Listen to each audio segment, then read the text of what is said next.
Olá, amados, paz bem, eu sou Melquisedeque e estou aqui para os comentários da lição desta semana. Lições bíblicas da editora CPAD Classe de Jovens, segundo trimestre de 2023. Nós estamos estudando nesse segundo trimestre de 2023 o livro dos Salmos. E a lição de hoje, a lição de número 7, tem como tema Perdoe-me, Senhor. O salmo de estudo nessa lição é o salmo de número 51, que a exemplo do salmo 32 é um salmo de Davi e está dentro do contexto do seu pecado com Batseba e o assassinato de Urias. Bom, você que faz uso de slides em PowerPoint na sua EBD, tenha mais tempo para estudar. Isso mesmo, você que faz uso de slides em PowerPoint na sua escola bíblica, você sabe que é trabalhoso produzir esses slides. E o ebdenfoco.com tem os slides prontos para serem usados, o que facilita a sua vida, o que dá a você muito mais tempo para estudar. Slides da revista CPAD, 100% da revista, imagens de qualidade prontos para serem usados. Slides editáveis, isso mesmo, você pode editá-los para atender melhor à necessidade da sua EBD. Seja assinante do ebdenfoco.com e o conteúdo dessa assinatura tem os slides de adultos, slides de jovens, mais bônus, slides de escatologias, mais de 40 sermões em PDF, curso básico de teologia e cursos diversos. E nesses cursos diversos nós temos pregação expositiva, Introdução à Teologia Pentecostal, os 4 Cs da Educação Cristã, Lutéria, Reforma Protestante, Interpretação Bíblica e o Livro dos Salmos. Isso mesmo. Para você, especialmente que é professor, os 2 cursos que é indispensável para o professor, Interpretação Bíblica e os 4 Cs da Educação Cristã. E, para o momento que nós estamos estudando o livro de Salmo, o curso do livro de Salmos. Então, acesse www.ebdenfoco.com ou entre em contato pelo WhatsApp 94984092869. Muito bom, então vamos para o nosso comentário. O texto principal da nossa lição é o Salmo 51, verso 1. Tem misericórdia de mim, ó Deus, segundo a tua benignidade. Apaga as minhas transgressões, segundo a multidão das tuas misericórdias. O salmista Davi, fazendo aqui um clamor ao Senhor, e nós vemos 2 coisas importantes aqui. Primeiro, Davi compreende a sua pecaminosidade, né? Ele clama por misericórdia porque ele sabe que ele é um pecador e que ele necessita de Deus. Ele entende que as misericórdias de Deus são excepcionalmente superiores às suas transgressões. Por mais que as suas transgressões sejam graves, seja uma violação da dignidade de Deus, uma afronta, uma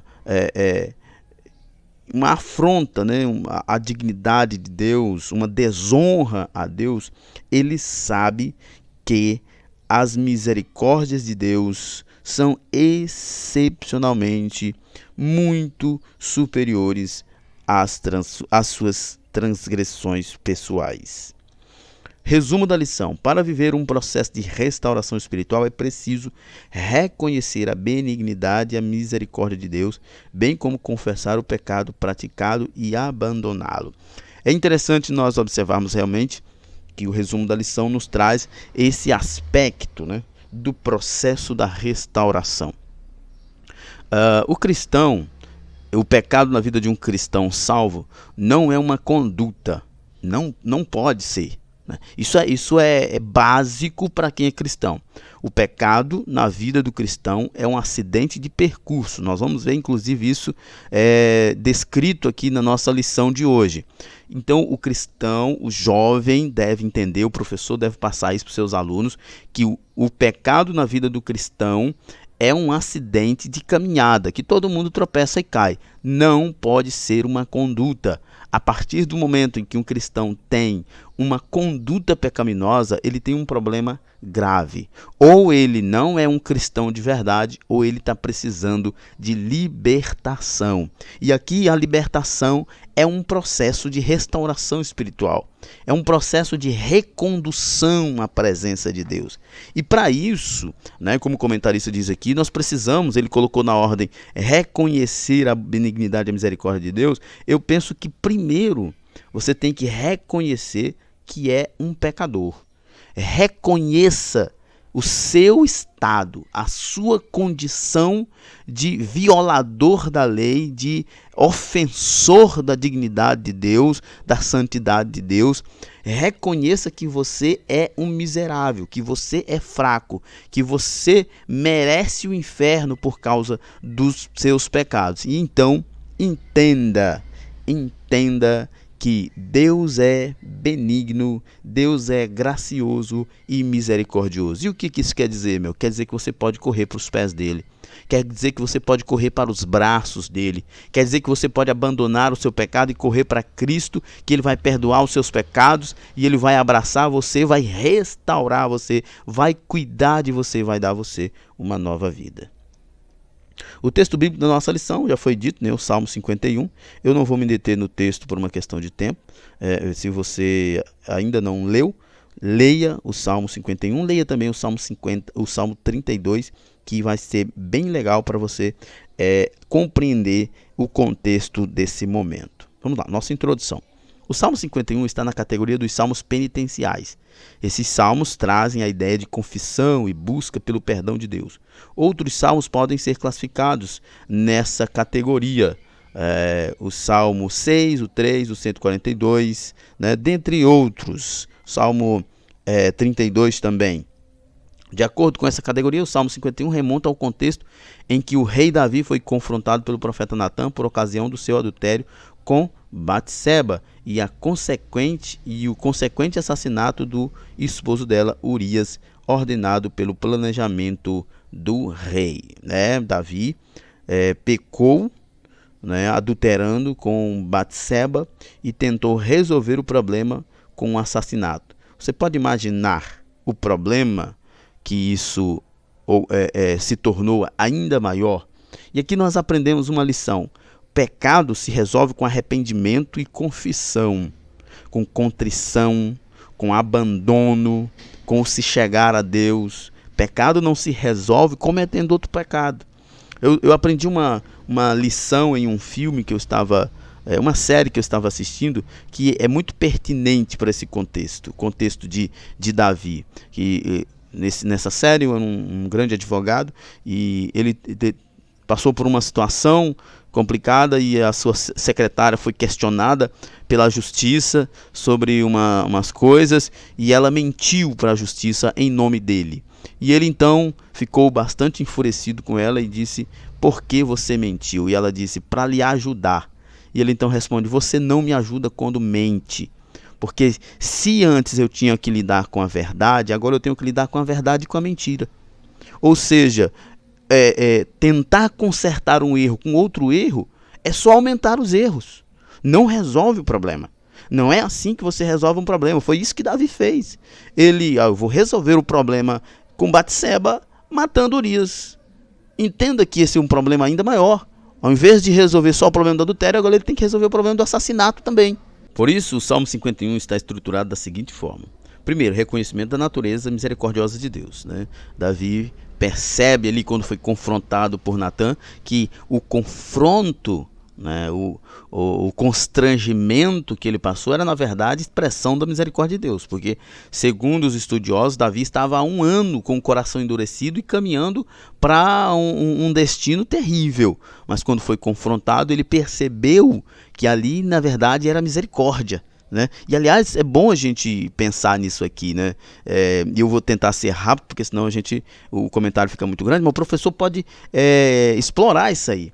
Às vezes você é confrontado pelo seu líder, confrontado pelo irmão, confrontado pelo seu pastor, confrontado pela palavra de Deus, confrontado pelo Espírito Santo, e você nem sempre aceita isso de bom grado, mas você tem que entender que isso é uma expressão de misericórdia, porque a Bíblia diz que o salário do pecado é a morte.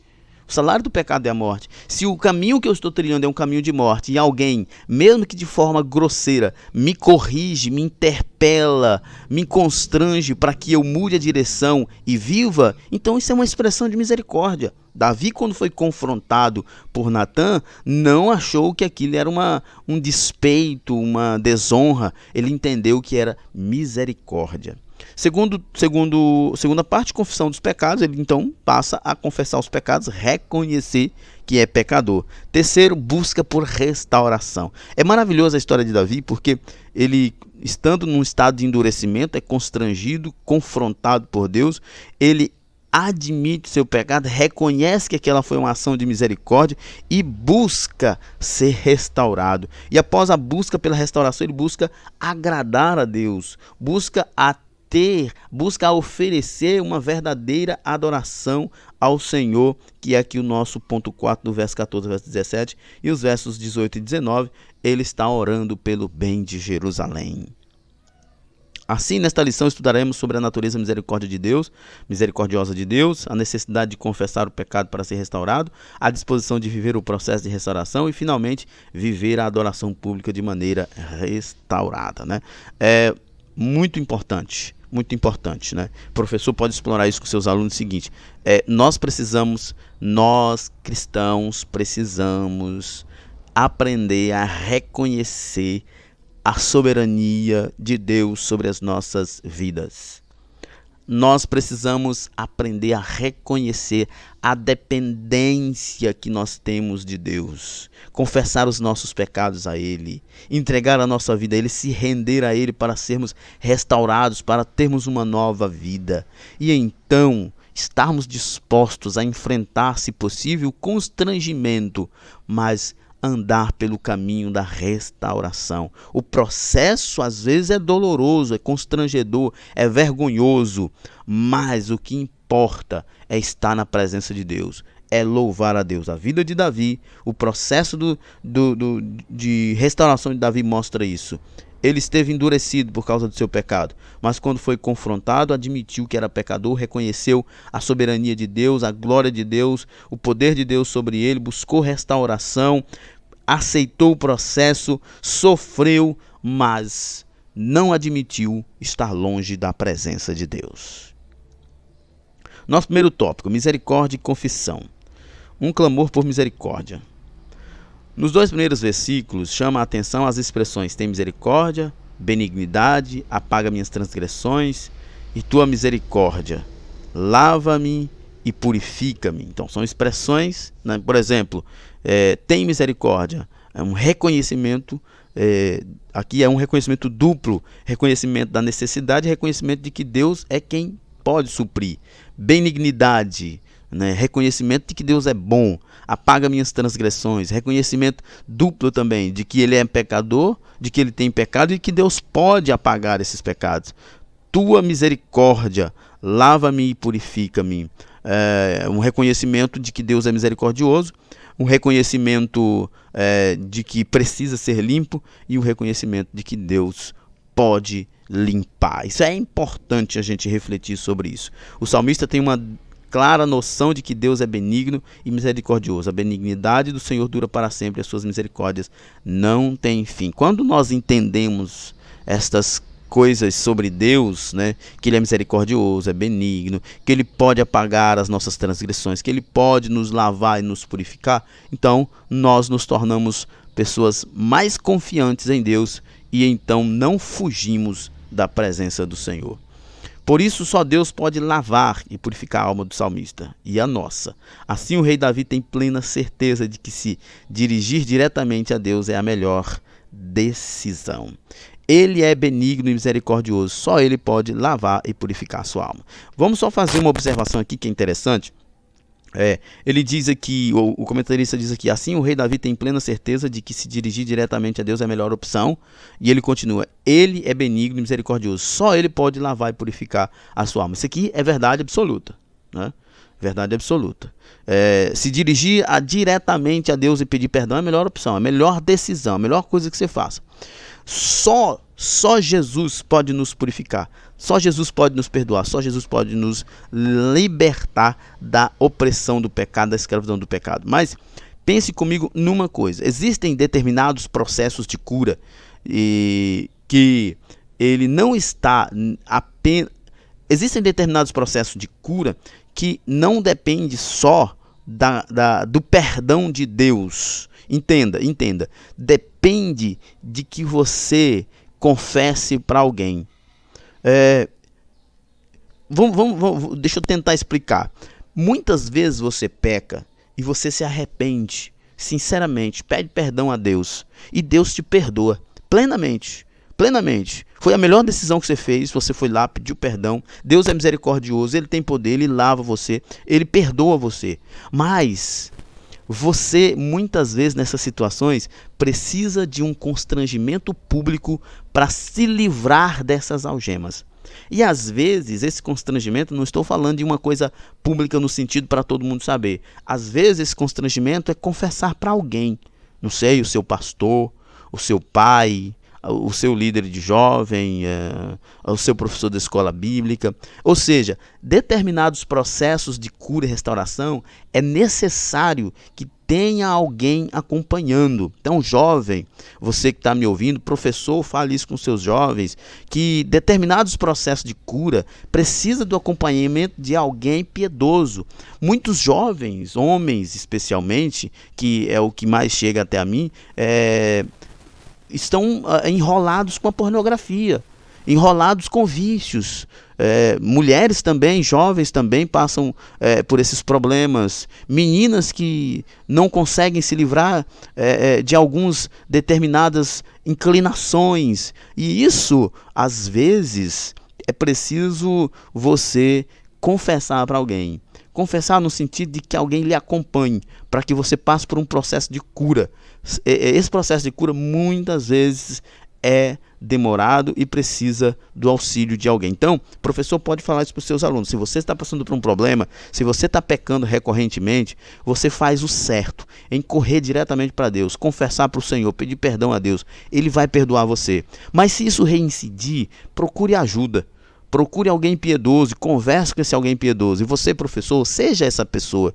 Seja uma pessoa idônea, seja uma pessoa confiável, que o seu aluno, que o seu liderado vá confiar em você. Busque a presença de Deus, seja cheio da presença de Deus. Seja uma pessoa discreta, que não compartilha o problema dos outros com outras pessoas. Seja uma pessoa disposta a curar. Confessando o pecado. O salmista se dirigiu a Deus de maneira humilde, confessando e especificando o seu pecado. Este estava tão patente diante dele que a expressão "em pecado me concebeu a minha mãe" revela que o salmista reconheceu a inclinação humana para o pecado desde o início da sua existência humana. O salmista reconhece, o seu pecado, e mais do que isso, ele reconhece que ele é pecador.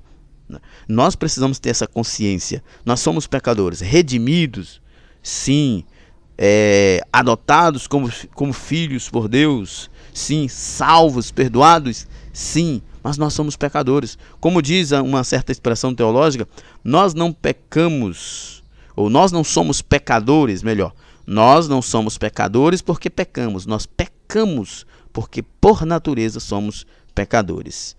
2 pontos estão bem claros nos versículos 3 e 5. O pecado específico praticado, a consciência da inclinação humana ao pecado desde o início da existência. Isso aqui é muito interessante, O pecado específico praticado e a disposição de Davi de nomeá-lo, especificá-lo. Isso é importante no processo de cura também em relação a algum pecado, Você está sempre catalogando, olhando, olho no olho desse pecado e dizendo que não aceita ele, que vai abandoná-lo em nome de Jesus. E a consciência de que você é pecador.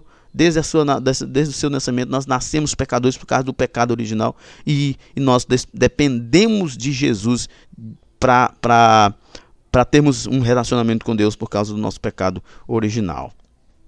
Deus é quem remove o pecado. Contra a prática do pecado só há um antídoto: voltar-se a Deus misericordioso por intermédio de Jesus Cristo e confessar o pecado. Todo pecado é contra Deus somente. Embora Davi tivesse adulterado com Batseba e ordenado a execução de Urias, foi contra ti somente que pequei. Na perspectiva... É porque às vezes a gente gosta de dissecar, né, as coisas, dissecar. E aí é óbvio também que, né, tem dentro do decálogo, nós temos lá os pecados contra Deus, os pecados contra o próximo. O problema é que os pecados contra Deus e pecados contra o próximo são pecados contra Deus. Porque a violação do decálogo é um pecado contra Deus. E nós temos aí o adultério, uma violação uma violação do próximo, né? Ele destruiu o casamento de Urias e Batseba, né? Cobiçou, tomou a mulher do próximo, depois matou o próximo. Mas tudo isso é, na verdade, uma ofensa a Deus, que é tanto o autor da vida, o autor do casamento e o autor do decálogo. Então, todo pecado é, no sentido amplo, uma ofensa, um desrespeito, um ultraje à dignidade de Deus. Davi havia violado vários mandamentos do decálogo. Por isso seu pecado era exclusivamente contra Deus, porque o decálogo é a lei de Deus. Logo, quem peca contra Deus só pode ser lavado, bem como ter purificado o coração por ele mesmo, por intermédio do Senhor Jesus. Como diz João, 1 João 2, versos 1 e 2, meus filhinhos, essas coisas vos escrevo para que não pequeis. E se alguém pecar, temos um advogado para com o Pai, Jesus Cristo, o justo. Ele é a propiciação pelos nossos pecados, e não somente pelos nossos, mas também pelos de todo o mundo. Ou seja, Jesus é a nossa única solução.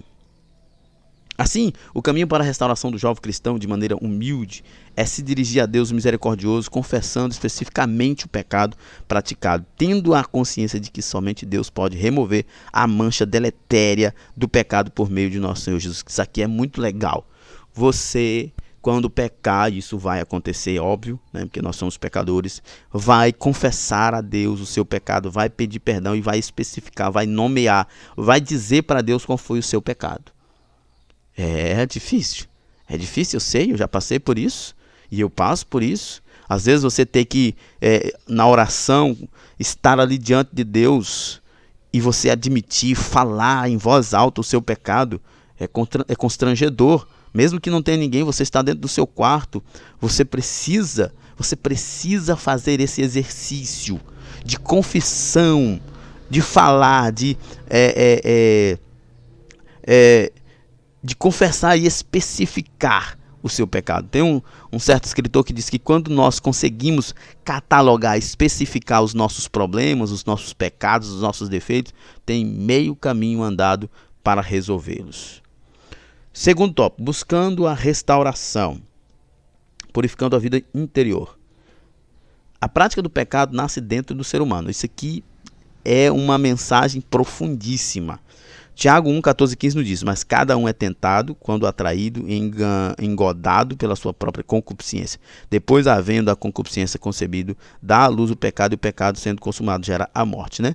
Nós estamos dentro do contexto, né, que nós nascemos pecadores. Né? Então, inclusive ontem nós estávamos na nossa escola, na igreja, e nós fizemos, né, teve o nosso irmão lá, o Dr. Hicks, que fez essa observação que nós gostamos demais de nos eximirmos da responsabilidade. Ou nós colocamos culpa em alguém, nós colocamos culpa na circunstância, ou nós colocamos culpa no diabo. Mas nós precisamos entender que nós somos pecadores por natureza. Né? O pecado está dentro de nós. Olha o que Tiago diz aqui. Ó. Quando você peca, é porque você é atraído pela sua própria concupiscência. É o pecado dentro de você. Quando você peca, é porque dentro de você o pecado está morando. O pecado tem sido alimentado. Veio de dentro de você. Ainda que o diabo não é inocente, ele é acusador e ele fica criando situações para a gente pecar, mas ele não criaria situações para a gente pecar e ele não teria êxito se ele não soubesse que dentro de nós há uma disposição. Isso devido à corrupção total da natureza humana como consequência do advento do pecado. Então, Satanás estava lá no início quando pecaram e ele sabe que todos são pecadores. Então ele vai trabalhar nessa perspectiva para que ele possa influenciar, colocar situações em que nós sejamos despertados pelas nossas concupiscências para então dar lugar ao pecado. Nesse sentido, contemplamos o pedido do salmista: purifica-me, lava-me, apaga, cria em mim um coração puro. O salmista está entendendo o seguinte: e agora? A situação é complicada. Eu sou por natureza o que sou, um pecador. Mas qual é a solução para resolver isso? Como eu não adulterar de novo? Como eu não assassinar de novo? Só existe uma chance. 2 Coríntios 2:17 diz: aquele que está em Cristo, nova criatura são, as coisas velhas se passaram, tudo se fez novo. Jesus disse para Nicodemos: se você não nascer de novo, você não verá o reino dos céus. E o salmista diz: Senhor, cria em mim um coração novo. Cria em mim um outro coração. Pega esse coração velho, joga fora e me dá um novo coração. O salmista sabia que Deus aprecia a verdade de nossa vida interior, pois diante dele tudo está patente, né? É muito interessante a gente observar isso aqui, porque assim, o escritor dos Provérbios diz que de tudo que devemos guardar o nosso coração, porque dele procede as saídas da vida. Mais na frente nós vamos ver Jesus dizendo que do nosso coração que procede tudo. Ou seja, se tudo tem origem no coração, então nós devemos ter muito cuidado com o nosso coração. A vida acontece aqui fora, mas ela começa no coração. Se o nosso coração não pertencer a Deus, meu amigo, vai ser uma vida trágica. Mas se o nosso coração pertencer a Deus, toda a nossa vida será para a glória de Deus. Somente Deus pode criar um coração puro, não mais sujo pelo pecado, um espírito reto, não uma vida torta. Só Deus pode fazer isso. E, aliás, é importante nós refletirmos sobre isso, que não adianta a pessoa ser um religioso legalista, fazer um monte de atividades, um monte de coisa, criar um monte de regras, que isso não vai mudar a vida dele. O que vai mudar a vida dele é o poder de Deus na vida dele. A nossa vida interior precisa ser purificada para que a presença do Espírito Santo seja uma realidade e assim tenhamos de volta a alegria da salvação e um espírito voluntário nas coisas de Deus. Nós precisamos ter a vida purificada e isso é somente pelo poder de Deus. Restituindo a alegria e o júbilo. Com a vida interior purificada, o salmista espera ouvir júbilos e alegrias no lugar de tristeza e angústia pelo pecado praticado. Sim, o salmista sabia que o pecado apaga a alegria de viver. O processo de restauração do pecador perpassa pela confissão, humilhação diante de Deus e, finalmente, o fato de tornar a sentir a presença do Espírito Santo. É forte, é muito forte.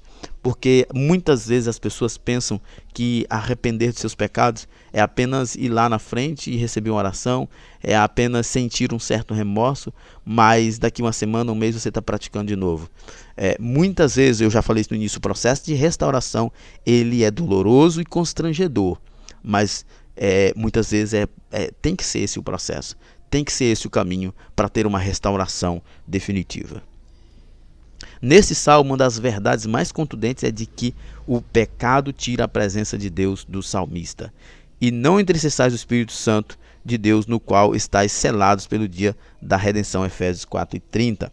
Sem esta presença não há alegria nem júbilo, mas sobra tristeza, angústia, frustração e consciência pesada. Vamos lá. Na perspectiva verotestamentária, o Espírito Santo era uma presença que vinha capacitar, né? E Davi estava ungido, capacitado para ser rei, e quem dava essa capacidade e essa unção era o Espírito Santo. Então Davi tinha medo de que esse Espírito Santo saísse dele, porque o ministério do Espírito Santo no Antigo Testamento ele era mais de capacitação, ele era mais uma visitação, não era permanente como é no Novo Testamento, como é na era da igreja. Então, o que acontece? Não há uma evidência, assim, vou colocar as duas perspectivas.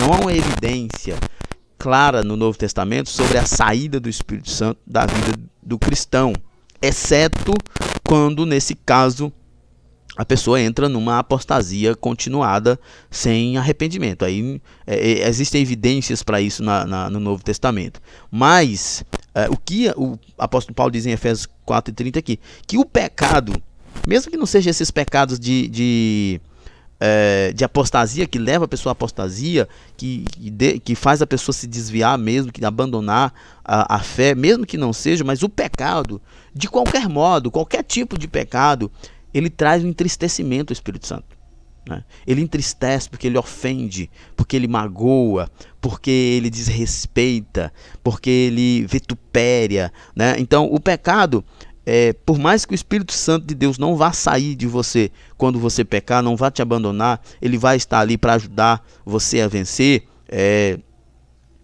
O pecado deixa o Espírito Santo triste. O pecado é um problema porque ele entristece o nosso amado. A restauração começa pela renovação interior. Isso é muito interessante. Precisamos lembrar que a obra de restauração de uma vida que caiu no pecado é de Deus e não meramente uma decisão humana. Gente, professor, você precisa dizer isso aqui para os seus alunos. Você não irá conseguir se libertar, você não irá conseguir vencer o seu vício, o seu pecado sozinho. Não adianta você fazer terapia, não adianta você procurar um coach, isso pode até melhorar a sua vida, mas não vai libertar você. Jesus é a única libertação. Ele pode dar um coração puro e um espírito reto. Como disse o salmista, crie em mim, ó Deus, um coração puro e renove em mim o espírito reto. É assim que as coisas vão mudar. Os nossos alunos, os nossos crentes, nós precisamos ter essa convicção. É o poder de Deus que nos cura. É o poder de Deus que nos liberta. Não são os métodos modernos, não são as terapias. Isso pode até melhorar a vida, mas não vai libertar do pecado. Somente Jesus. E através do nosso arrependimento, a sua graça é derramada e o poder do seu sacrifício também é derramado sobre nós e nós somos libertos e somos curados. Outro sim, o Espírito Santo sempre apelará para a nossa consciência, a fim de que não fiquemos imersos na prática do pecado, pois ele é quem nos convence do pecado, da justiça e do juízo. João 16:8. E finalmente, há uma vida plena no Espírito, de alegria e júbilo para servir a Deus em sua obra e na vida. Entretanto, tudo começa pela purificação do coração e o estabelecimento de um espírito reto. Tudo começa pela renovação interior do jovem cristão. Eu já falei, né, lá no início, né, sobre essa questão de que o escritor aos Provérbios fala: de tudo que se deve guardar, guarda o seu coração, porque dele procede as saídas da vida. E Jesus ratifica isso, de que é no coração que sai as coisas como adultério, como prostituição, homicídio, roubo. É do coração que sai essas coisas, né? É do coração que brota o nosso viver. Então, se o nosso coração é entregue a Cristo, a nossa vida será toda de louvor a Ele. Mas se o nosso coração for entregue aos seus próprios desejos, a nossa vida será de opressão, de escravidão do pecado. Terceiro tópico, prontos para adorar. O desejo de participar da adoração pública. Lembre-se de que os salmos são canções para adorar, principalmente no templo. O salmista tem o desejo aqui de louvar a justiça divina. Livra-me dos crimes de sangue, ó Deus, Deus da minha salvação, e a minha língua louvará altamente a tua justiça. Por isso, o pedido de livrá-lo dos crimes de sangue, certamente uma alusão ao assassinato de Urias. Ou seja, Senhor, eu pequei lá atrás, mas eu não quero voltar. Aliás, essa é uma realidade da vida de Davi que é muito interessante. Davi cometeu pecados gravíssimos, né? Gravíssimos, mas Davi geralmente não era reincidente. Isso é uma evidência clara de arrependimento sincero, de mudança. É complicado. Uma pessoa que pede perdão hoje, na próxima Santa Ceia, ele já está lá pedindo perdão pelo mesmo pecado. Não houve restauração, não houve mudança. Assim, uma vez perdoado, o salmista estaria pronto para adorar publicamente no templo do Senhor, de acordo com a justiça divina. A adoração pública congregacional tem a ver com o real estado interior da vida do salmista. Isso aqui é interessante porque nós já falamos sobre a questão do culto em outras lições, né? Inclusive na nossa igreja nós temos uma concepção assim: Culto é o que acontece no corpo, no nosso dia a dia. O culto público é, na verdade, uma celebração, que é exatamente o que o salmista está dizendo aqui. A adoração pública congregacional tem a ver com o real estado interior da vida do salmista. Tem um pastor, o pastor Josué Martins, que ele diz assim: se não há culto no corpo, não há culto na celebração. Se não há culto no corpo, não há celebração no templo. Você pode ir no templo, você pode até cantar, você pode até ler a palavra, você pode até pregar, mas não será um culto, não será uma celebração, não será um ato de adoração. Porque, como diz o salmista aqui, é resultado de como está a sua vida. É resultado do quanto você se entregou a Deus durante o dia. É resultado de como você viveu para Deus. Se você viveu o seu dia a dia para Deus, para a glória de Deus, quando você chegar no culto público, na celebração, será glorioso. Mas se você viveu para você mesmo, para a amargura, para o pecado, você não vai ter nada lá. Vai ser maçante, vai ser horrível, vai ser um problema. Mas também, pela misericórdia de Deus, você pode encontrar um confronto com a palavra e ser restaurado. E é sempre bom estar no culto público, porque ainda que você não consiga adorar, você pode ser confrontado e pode ser curado. Quebrantamento e contrição. Os versículos 16 e 17 aprofundam mais ainda a questão do estado interior para a adoração pública. Note as expressões espírito quebrantado e coração quebrantado e contrito. Essas expressões não substituíram o sistema de sacrifício levítico, pois ele é retomado no versículo 19. A ideia é de que não podemos nos apresentar para a adoração pública de maneira mecânica, superficial. Nesse sentido, o salmista entende que todo o seu ser deve estar presente no ato da adoração, isto é, espírito, alma e corpo. Como diz Paulo em 1 Tessalonicenses 5:23, e o mesmo Deus de paz os santifique em tudo. Todo o vosso espírito, alma e corpo sejam plenamente conservados e irrepreensíveis para a vida de nosso Senhor Jesus Cristo. Por isso que é importante a ideia do culto no corpo. Tudo começa no nosso dia a dia. Houve um tempo em que as pessoas criou esse dualismo espiritual de vida espiritual e vida secular. Não existe vida espiritual e vida secular. O cristão só tem uma vida e ela deve ser toda dedicada a Deus. O espírito e coração quebrantados e contritos são a prova de que a vida interior do adorador está ali diante de Deus. Cada aspecto do seu ser diante de Deus. Fazendo bem para os outros. A nossa experiência de restauração nos permite ensinar os transgressores os teus caminhos. É isso que Deus quer fazer conosco. Que os nossos gestos exteriores reflitam a nossa vida interior. Pois se o nosso coração for puro e nosso espírito for reto, consequentemente nossas ações serão puras e retas, né? Que eu falei. Uma vez, baseando-se no que disse o escritor dos Provérbios, né, Salomão, e do que disse Jesus nos Evangelhos, de tudo que se deve guardar, guarda o teu coração, porque dele procede a saída da vida. E Jesus diz que é do coração que sai os adultérios, as maquinações, ou que sai também os atos de bondade. É do coração que nasce tudo isso. Então, o nosso coração dedicado a Deus, nosso coração, então é certo de que a nossa vida será de louvor a Deus. Com o advento do sacrifício de Jesus Cristo, nós, almas restauradas, corpos posicionados, somos o sacrifício vivo, santo e agradável a Deus. Como disse Paulo em Romanos 12 e 1.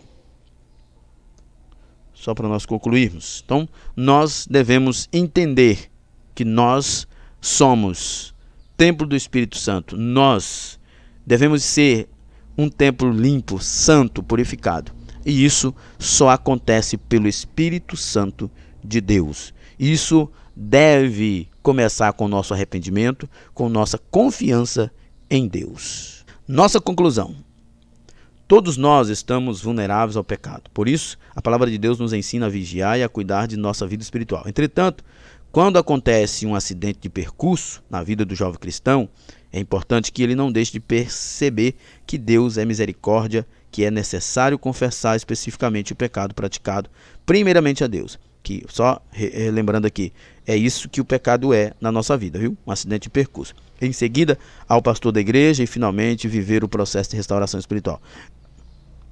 O comentarista coloca aqui que confessar o pastor da igreja é importante, mas há pecados, há problemas que você confessa para o seu líder, para alguém piedoso, e isso é o suficiente para o processo de cura.